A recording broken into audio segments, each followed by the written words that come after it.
કેટલા સરસ વૃક્ષો વાવ્યા છે જુઓ. વેરાઈ પરિવાર ઉમતા નાયની ખડકીસો અમૃતલા શંકરલા. આ એક પ્રેરણારૂપ આ જો આ બાજુ પણ બધો વૃક્ષો વાવ્યા છે, અહીંયા વાવ્યા છે. તો આ જે વૃક્ષ જે વાવ્યા છે તો એના પાછળ આખો એક ઉદ્દેશ છે કે જે આપણો નાઈ નવીનભાઈ છે કે એ પોતે એનો ઉદ્દેશ શું છે એ આપણે જાણીશું. જુઓ તમે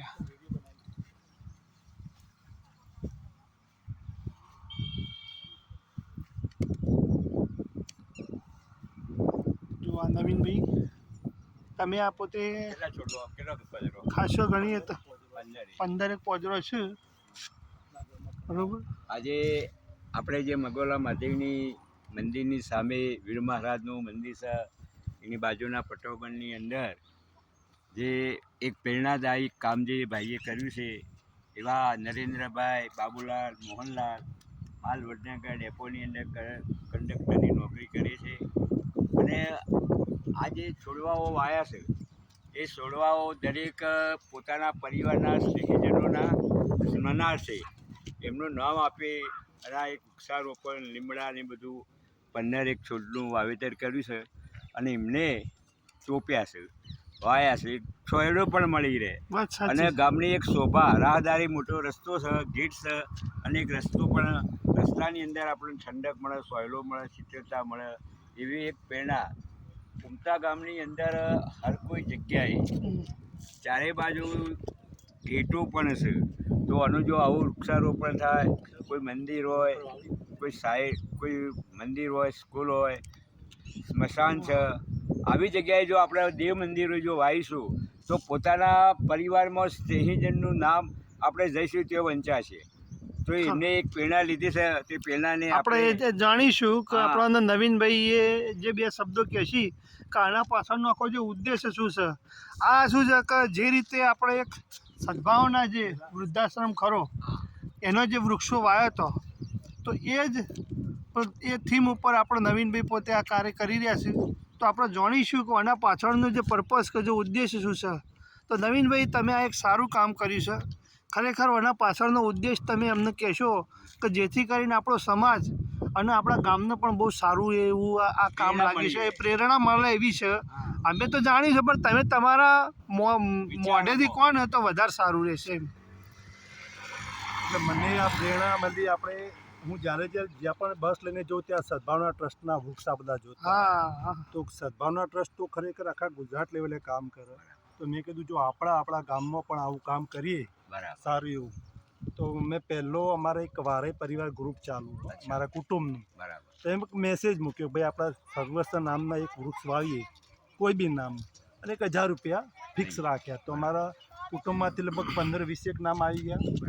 એમાંથી બસ મેં પાંજરા બનાવ્યા, દરેકની તકતી બનાવી અને આપણા સ્વર્ગસ્થ વડીલ નામનું એકાદ વૃક્ષ વાવ્યું તો સારું લાગે. કેમ નહીં. તો લગભગ 15-20 આ બધા દેખાય. મગોલામાં 15-20 વૃક્ષ વાવ્યા. એથી 2-3 અપનાગરમાં પણ વાયેલા છે. બરોબર. અને સારું કાર્ય કે આપણે ગામમાંથી ચાલુ કર્યું હોય બધા આવી રીતના સારું કહેવાય. અહીંથી શુભ શરૂઆત એક પ્રેરણાથી, તો અહીંથી પ્રેરણા આપણે લેવાની છે. વાત સાચી છે.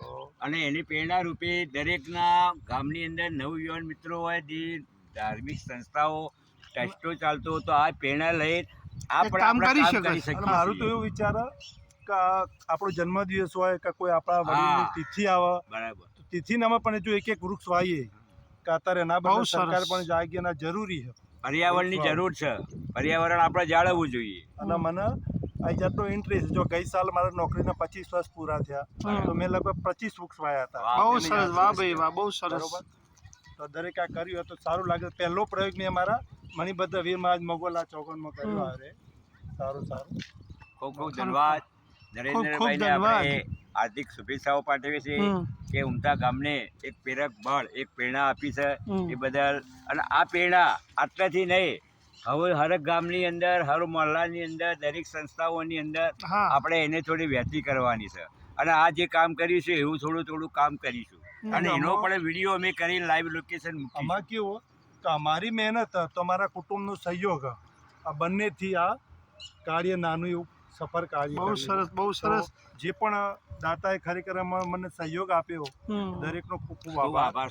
હું તો કહું ને, પણ ગુજરાતના અંદર જે નવીનભાઈએ પોતે જે આ કામગીરી હાથ ઉપર લીધી અને જે પોતે એમણે જે ઉદ્દેશ્ય સાથે જે વાત કરી ને, તો હું તો કહું ને, તો ગુજરાતના અંદર હરેક સમાજ હોય, સંસ્થા હોય, એ પણ પોતે આ ઉદ્દેશને પોતે લક્ષ્યમાં લો અને આગળ વધે. અને એક સારો મેસેજ છે આવ્યો, તો દરેક લોકોને શેર કરો કે જેથી કરી અને વધુમાં વધુ લોકો આની જાણકારી મેળવી શકે અને આપણા ગુજરાતને હરિયાળું બનાવી શકીએ.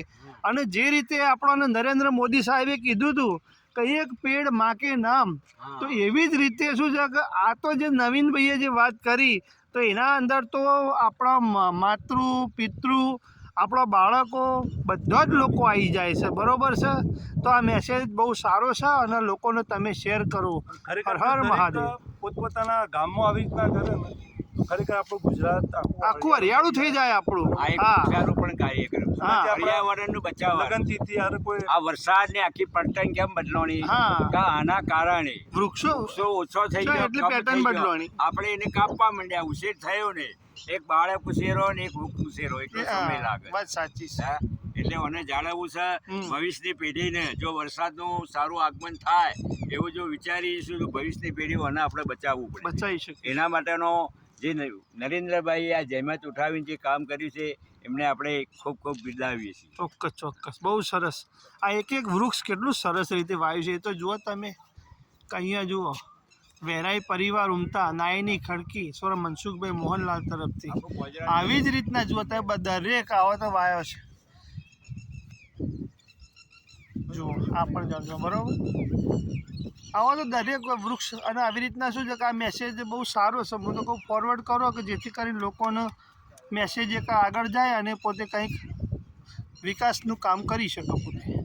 હર હર મહાદેવ, હર હર મહાદેવ.